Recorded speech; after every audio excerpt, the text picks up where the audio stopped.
9 times. Mahomes has won 5. Allen's won 4. So when these guys came into the NFL, they had a lot in common. They didn't win a lot in college. They both went to small markets, Kansas City, Buffalo. Both the teams had coaches that had led their team in a previous season to the playoffs. Both are insanely gifted, our 2 most gifted quarterbacks.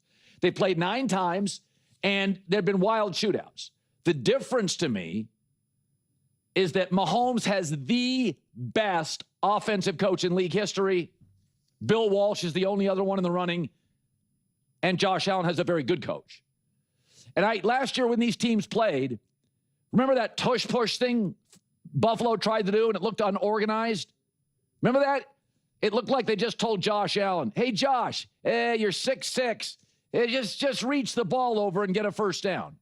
And that's the difference. I believe if Josh Allen gets Andy Reid and Mahomes gets McDermott, they both win a ton, but somebody else has the trophies. I really believe that. Kansas City, when they played Buffalo last year, were better on 3rd down, were perfect on 4th down, outscored Buffalo in the 4th quarter. Mahomes and Reid do not beat you in the opening drive. They beat you late. When Brady and Belichick were running around winning Super Bowl after Super Bowl, they weren't blowing people out. They dominated the Rams, but every other Super Bowl Belichick and Brady were in were won or lost on 1 possession. The colder the weather gets, the later it gets in the season past Thanksgiving, small becomes big. The minutia matters a ton. Situational football is the key to all of it. Again, when the weather's warm, Tua looks like a Pro Bowler. When the weather's warm at 72 degrees and everybody's healthy and comfortable, that's not what the NFL is. The NFL is December. Half your defense is banged up. 3 or 4 guys on the IR. The weather stinks. It's cold. And the games come down to inches, not feet. Feet, not yards. And so, to me, I look at McDermott. I think he's a very good coach. I look at Andy Reid, as the league has pivoted to offense, as the greatest offensive coach along with Bill Walsh of all time. And so the meetings are always superb. They're the 2 most gifted guys that have played the position in a long time and perhaps ever. And here's Josh Allen ahead of the matchup this weekend. I think we've played them, damn near every year since I've gotten here. So yeah, I guess you can look at it from a perspective of we kind of understand what they try to do to us, but there's jabs, there's counters, there's different things that you can do throughout seeing each other throughout the years of making things look the same but being completely different. I like Kansas City. I think it's competitive. Later this hour, I do this for the biggest games every year. 10 best players.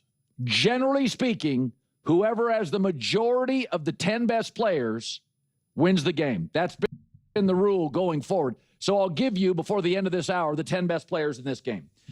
Okay. Colin bringing in the fire. Love to see it. So I'm not going to go through Colin's top 10 players because it's just, I'm just not. I want to talk about what Colin had to say about the coaching and whatnot, but I'll leave this up so you guys can see.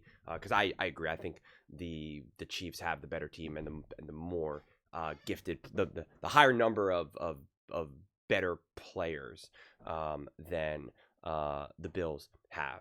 The big disagreement that I have, and I'm not going to go through the order, is that I would switch Josh Allen and Patrick Mahomes. But you know what? It doesn't matter. I wish what Colin was saying was heard more clearly. And it's been an argument and a discussion that I've tried to have for a really long time. And it often falls on the people who don't really want to hear the argument itself.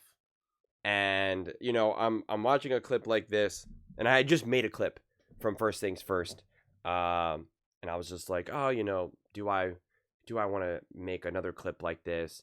And then I'm that last clip, I was just kind of like, it's not always about Josh Allen versus Patrick Mahomes. Josh Allen, I'm a little burned out by that, blah, blah, blah, blah. And I am, to be fair, in terms of just that constant, endless narrative. And in that clip, I talk about how it's like, this is more about the Bills and the Chiefs, which is great, and there's no real narrative that needs to be constructed. And where in years past, it's so much more narrative driven, where this season right now, it's really like the Bills need to win, the Chiefs need to win. Like this is an important game for the team, not for Josh, not for Mahomes. And I stand by all that. And then as I cue up this clip, and part of me is thinking to myself, like, well, this is Josh Allen, this is Patrick Mahomes. Like, do you have to lean into it more? Do you have to accept that, like, listen, this is like an amazing matchup, two of the greatest quarterbacks of all time. They play each other a lot, so it's a little bit of a show that you've seen a lot, but like it's still exciting, it's still interesting, and this is the best time to have these conversations right now.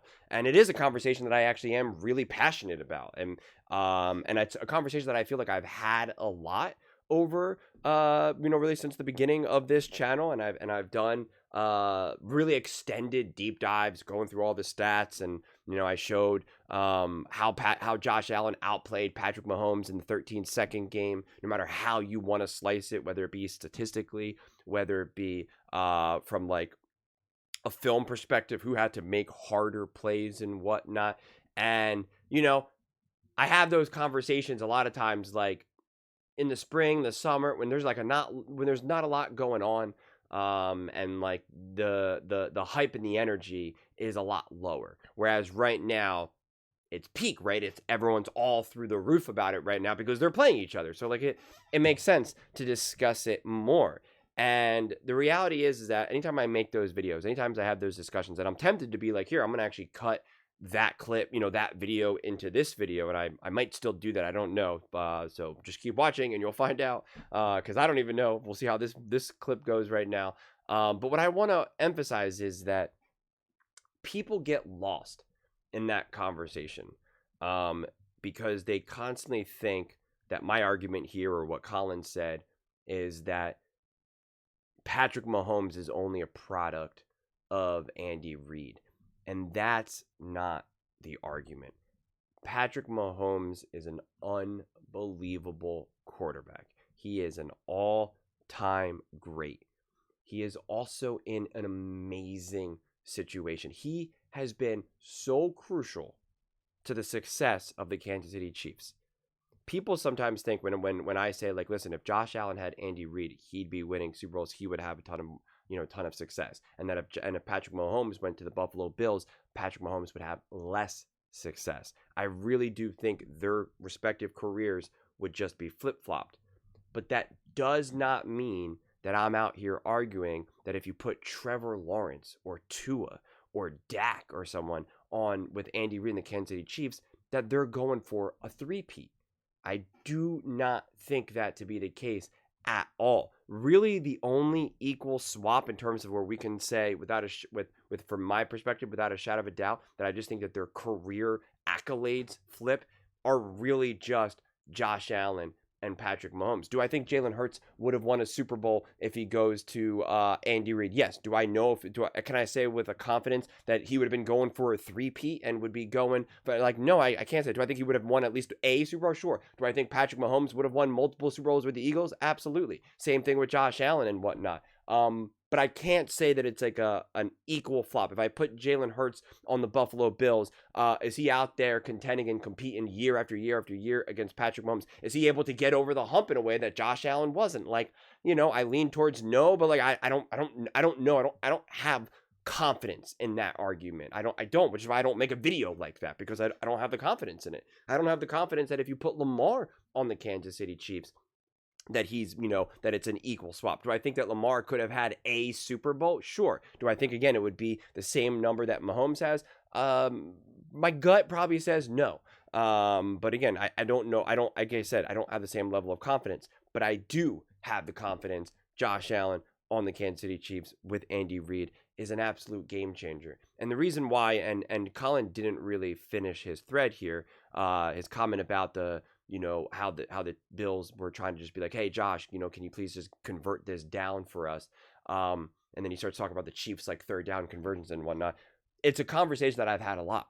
And it's a conversation that I then went through the highlights and showed you the differences of like, in these gotta have it moments, like there is a fundamental play. There is a position that Andy puts Mahomes in to succeed. And again, credit to Mahomes for getting it done. And there was moments that it's really on the shoulders of Mahomes, but there are so many endless moments that it's not. And I just made a video, and that's why I'm tempted not to do the highlights, because I made an Eagles video going through some Kansas City Chiefs and Mahomes highlights, comparing it with Jalen Hurts and some of the moments. And so I don't want to retread all of that. But like, there's just so many massive key moments, whether it be the 13-second game, whether it be Super Bowls, whatever it may be. There are so many times that Andy Reid puts Patrick Mahomes in the perfect position to succeed. And you almost never see that with the Buffalo Bills and Josh Allen. It's just a fact. It's just a fact. I mean, it really is. And it's not to say, this is what I'm trying to always emphasize, it's not to say that Patrick Mahomes is not ever carrying his weight. It's not to say that he's not putting that team on his back, or that just because I'm saying that Andy Reid is putting Mahomes in a position to succeed, that again, and just because there's an open receiver that Mahomes is able to just lollipop the throw to, I'm not saying that if you put, again, Trevor Lawrence there, that game would be able to unfold exactly how it looked, where it's just like, look, Andy Reid just has open receivers all day. There you go. No, because it's a combination of like, well, this is the game plan with Patrick Mahomes, and so you're going to have the defense playing in a specific way, and now Andy Reid knows how to play chess, not checkers, etc., etc., etc. And we saw that, and I broke down the clips talking about that, and it was a Greg Cosell clip of the Chiefs versus the Bills, and how they ran a similar play like 3 or 4 times, but they had different variations of it, and every time, because of how they did it prior, they were able to just get walk-in touchdowns or walk-in first downs. The one play to ice the game, to convert that, I assume it was probably a third down, to get the first down, and now it's like, game over. Bills don't get the ball back, and they were able to use a similar play to get a touchdown that was pretty much an easy walk-in touchdown. Like, you see the masterclass again and again and again. And obviously now, even with Spags defensively, you see the masterclass again and again and again. And you don't see that for the Ravens. You don't see that for the Bills. You just don't. You've seen that with Shanahan. You've seen that with McVay. You've even seen that for moments with the Eagles, depending on, if we're talking about like Fangio defensively, or if we're talking about, Kellen Moore. Kellen Moore, a masterclass against the Chiefs in that Super Bowl. The way how he cut the field in half, the way how he simplified things for, made things easy for Jalen. And again, that's a positive. Like, I always have to emphasize this, because people lose their minds. Like, that's what an offensive coordinator is supposed to do. They're supposed to simplify things. They're supposed to make your life easier. And Kellen Moore did a beautiful job of understanding what KC wanted to do defensively, and made his life easier. And with that said, Jalen Hurts now also said, thank you very much for making my life easier. And in the moments that you can't, it's time for me to step up. I'm going to make a beautiful throw on the run. I'm going to see that there's a lane, and I'm going to rip off 19 yards. Like, it's not to say that Jalen Hurts just succeeded because of the layups or the moments or the game plan that Kellen Moore was able to deliver him. Jalen Hurts has to make that dagger throw. He has to be able to pick up that first down with his legs. He has to be able to hit A.J. Brown one-on-one, or, whatever the situation is. And so multiple things can be true, but people just seem to really want to consistently reject the idea that Andy Reid has helped Patrick Mahomes have the levels of success that he's had. And my whole argument can really be summed up to, how is that possible? How is that possible that Andy Reid wasn't there to elevate Patrick Mahomes? Because then what's the point of a coach? Why would KC pay Andy Reid? Like, what's the point of coaching then? If it doesn't matter, what's the point of coaching then? And the way how these guys have played each other, you're talking about the tiniest margin of errors. You're talking about things coming down to the wire, game after game after game after game. And we're saying that Andy Reid is not helping make up that difference at all? Like, really? How does that make sense? It doesn't. It makes no sense. If these games were consistently like 2-score games, 3-score games, like then I could understand a little bit because you could say the margin is so far. Or if Josh Allen fundamentally did not play good, if he was having some of these Lamar Jackson moments, which I defend as well, but it's a lot harder to defend compared to Josh Allen when we see Josh Allen rise to the occasion. And then even something little, because this is what people love to jump on, where like, well, Josh Allen could only get like 16 yards on that final play or on the final drive or whatever. And it was just like Amari Cooper read the play wrong. And that should have been a huge gain when he threw the ball to Amari Cooper. Should have been a huge gain that would have taken them down to like, a near touchdown. That changes the game entirely, all because Amari Cooper, to make it as simple as possible, made the wrong decision. And with the Kansas City Chiefs, with Andy Reid in this offense, they seemingly never make the wrong decision. You never really point out and say, Travis Kelce made the wrong decision. Xavier Worthy, Rashee Rice, whoever it is, MVS, whoever it is, they never seemingly make that wrong decision. And when Josh Allen makes two of the most insane throws in the playoffs, in the bitter freezing cold, and it literally goes through the hands of Diggs, it's like you just don't see that with Travis Kelce. You didn't see that with Tyreek Hill. You don't see that with Rashee Rice. You don't see that with Juju Smith-Schuster. You don't see that in those moments. In a gotta have it moment, in a gotta have it play, we will literally see a wide open receiver or a short yard pass that goes for like 20 yards for, after catch. We see that so regularly for the Kansas City Chiefs, so consistently. And yet again, we pretty much never see that from the Bills, the Ravens, in these games. Again, use Lamar Jackson as a frame of reference. Yeah, he turned the ball over. Yeah, he had those issues. He was leading a comeback, and his team fumbled the ball or literally just hit him in the hands to tie the game, and he dropped the ball. We do not see Travis Kelce do that. Instead, we see Travis Kelce making like backwards diving catches or like, falling down to his side, like one-arm catches against his body into the end zone in an AFC championship game. We see the Chiefs defense rise to the occasion and hold Lamar Jackson and the Ravens to, 10 points or something. Like, that's coaching. That's execution. That's not about just Patrick Mahomes being better, Josh Allen not being good enough. And it's just, it's the reality. It's the reality that a lot of people want to continue to reject. And I don't know why. Because, and I could just use myself as a consistent example.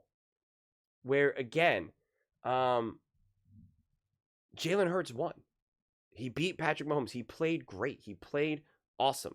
And Patrick Mahomes did not.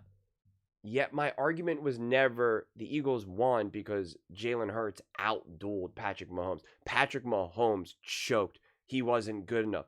That was never my argument. Jalen Hurts did play better than Patrick Mahomes.